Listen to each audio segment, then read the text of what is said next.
Senator Hawley. Thank you very much, Mr. Chairman. Congratulations to all the nominees. Thank you for being here. Mr. Mayor, let me start with you. I represent the state of Missouri here in the Senate. In Missouri, in the city of St. Louis, there are 3,200 machinists, a little bit more, who are currently on strike. The overwhelming majority of these folks are Missouri residents. They're striking against your company. You're the chief labor counsel. What do you think the fair outcome to this dispute ought to be? Thank you, Senator, and good morning. Let me start by saying I'm not here as a representative of Boeing. But you're employed by Boeing. Yes, sir. How many years have you been employed by Boeing? Just over 3 years, sir. Mr. Mayor, is your microphone on? If so, could you pull it a little bit closer? Sorry, my first time here. I've been with the company about 3 years. So my question is what do you think is a fair resolution to this dispute? And we've got 3,000 plus Missourians who are currently effectively out of a job. They haven't had a significant wage increase in years. They need to be able to afford to pay rent, to put food on the table for their families, get their health care. I mean, is your company going to do right by these workers? You can understand why I've got a significant interest in this. This matters a lot for my state. It matters a lot for these workers and their families. This is a lot of people. Certainly, Senator, I agree. It matters a lot. It matters to our hardworking employees, our hardworking the members of the IAM. I know, the concept of fairness is an elusive one. What I will tell you is that the union and the company reached an agreement at the end of July. I'm not, as I said earlier, I'm not involved in that negotiation. Well, I mean, is the concept of fairness you say is elusive? Let me ask you this.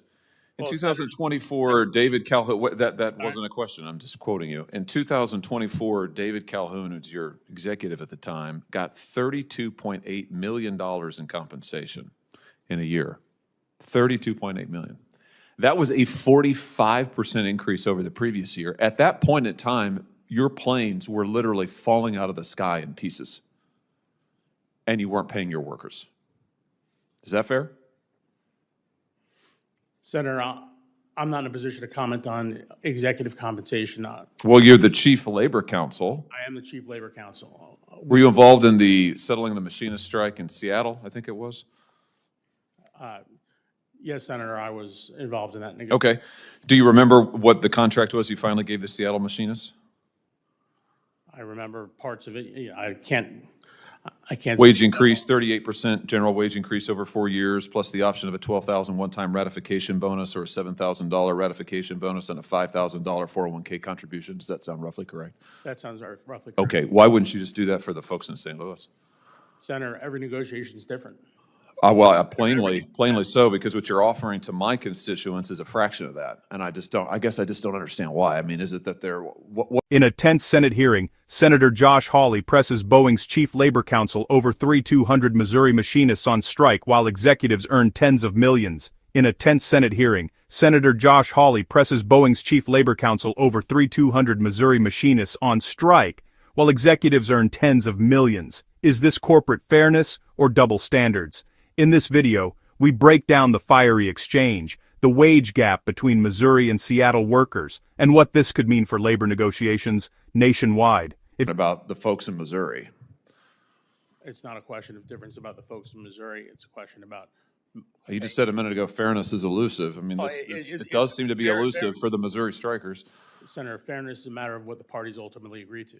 Again, as I stated earlier, the union and the company came to reach an agreement. The union felt that the agreement that we reached at the end of July, and which the workers didn't ratify, right? This is all public. Here's what you've offered currently. You've offered Missouri workers a wage increase that's 16% below what you offered the Seattle workers. You're offering them bonuses that are thousands of dollars below, $8,000 or $10,000 less. With far fewer other benefits. I guess I just don't understand. I mean, what's different about these Missouri workers? I mean, there's only 3,000 of them, although that's a lot of people. It was 33,000 in Seattle. I mean, how is this going to end? Are we going to get to a fair resolution here where these workers get paid on terms equal with other workers at your company across the country? Or are these folks going to be permanently replaced by non-union workers? Senator, there was an offer on the table. The employees voted it down, as you stated. Right. That was months ago. I'm asking about now. What's going to happen going forward? The employees are engaging in protected activity of striking, and ultimately, the parties will negotiate a deal. I don't know how it's going to end. I'm not. I mean, do you think it would be fair for the Missouri workers to be paid what the Seattle workers are paid? Senator,